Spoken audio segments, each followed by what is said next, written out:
S, ಇಂದು ಸಂಜೆ 4 ಗಂಟೆ ಸುಮಾರಿಗೆ ಬೀದರ್ಗೆ ಸಿಎಂ ಸಿದ್ದರಾಮಯ್ಯ ಆಗಮಿಸಲಿದ್ದಾರೆ.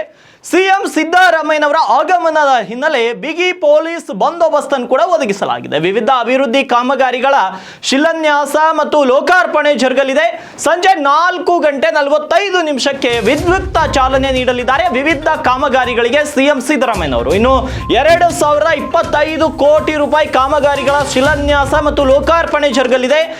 ಅದರಲ್ಲಿ ಬ್ರಿಮ್ಸ್ ಹೃದ್ರೋಗ ಘಟಕ, ಕ್ಯಾತ್ಲಾ, ಭಾಲ್ಕಿಯಾ ಆರ್ಟಿಒ ಕಚೇರಿ ಸೇರಿ ಹಲವು ಕಾಮಗಾರಿಗಳ ಉದ್ಘಾಟನೆ ಇವತ್ತು ಜರುಗುತ್ತೆ. ಇನ್ನು 48 ಕೋಟಿ ರೂಪಾಯಿ ವೆಚ್ಚದ ಜಿಲ್ಲಾಡಳಿತ ಭವನ ನಿರ್ಮಾಣ ಇರಬಹುದು, 15 ಕೋಟಿ ರೂಪಾಯಿ ವೆಚ್ಚದ ಭಾಲ್ಕಿ ತಾಲೂಕು ಕ್ರೀಡಾಂಗಣ ಕಾಮಗಾರಿ ಇರಬಹುದು. ಇವೆಲ್ಲವೂ ಕೂಡ ಇವತ್ತು ಜರುಗಲಿರುವಂತದ್ದು. ಇನ್ನು ಸಿಎಂ ಆಗಮನದ ಹಿನ್ನೆಲೆ ಬೃಹತ್ ವೇದಿಕೆ ಕೂಡ ನಿರ್ಮಾಣ ಮಾಡಿರುವಂತದ್ದು ಬೀದರ್ ನಗರದಲ್ಲಿ. ಏನು ನೆಹರು ಜಿಲ್ಲಾ ಕ್ರೀಡಾಂಗಣದಲ್ಲಿ ಬೃಹತ್ ವೇದಿಕೆ ನಿರ್ಮಾಣವಾಗಿದೆ ಈಗಾಗಲೇ.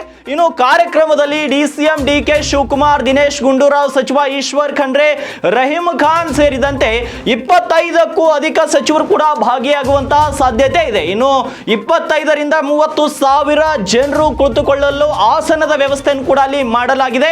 ಇನ್ನು ಕಾರ್ಯಕ್ರಮಕ್ಕೆ ಆಗಮಿಸುವಂತಹ ಜನರಿಗೆ ಈಗಾಗಲೇ ಊಟದ ವ್ಯವಸ್ಥೆಯನ್ನ ತಯಾರು ಮಾಡಲಾಗ್ತಾ ಇದೆ. 1,60,60,000ಕ್ಕೂ ಅಧಿಕ ಮೋತಿಚೂರ್ ಲಡ್ಡುಗಳನ್ನ ಮತ್ತೆ pulao rice, white rice, sambar ವ್ಯವಸ್ಥೆಯನ್ನು ಕೂಡ ಮಾಡಲಾಗ್ತಾ ಇದೆ. ತಾವು ದೃಶ್ಯದಲ್ಲಿ ನೋಡಬಹುದು. ಎಲ್ಲವೂ ಕೂಡ ಬಿಸಿ ಬಿಸಿಯಾದಂತಹ ಅಡಿಗೆ ವ್ಯವಸ್ಥೆಯನ್ನ ಸಿಎಂ ಸಿದ್ದರಾಮಯ್ಯನವರ ಕಾರ್ಯಕ್ರಮಕ್ಕೆ ಈಗಾಗಲೇ ರೆಡಿ ಆಗ್ತಾ ಇದೆ. ಇನ್ನು ಬೀದರ್ ನಗರದ ನೆಹರು ಕ್ರೀಡಾಂಗಣದಲ್ಲಿ ನಡೆಯುವಂತಹ ಈ ಒಂದು ಬೃಹತ್ ಸಭೆಯಲ್ಲಿ ಸರಿಸುಮಾರು 25ರಿಂದ 30 ಸಾವಿರ ಜನರು ಭಾಗಿಯಾಗುವಂತ ನಿರೀಕ್ಷೆ ಇದೆ.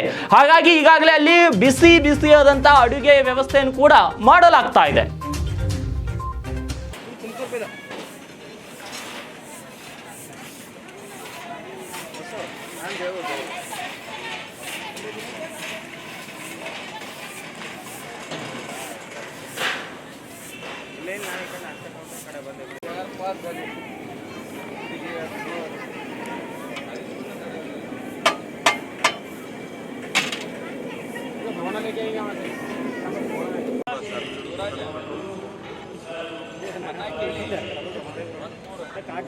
ಎಲ್ಲ ಬಂದ ನನಗೆ ಬಂದಿಲ್ಲ ಅಂತ ಹೇಳಿ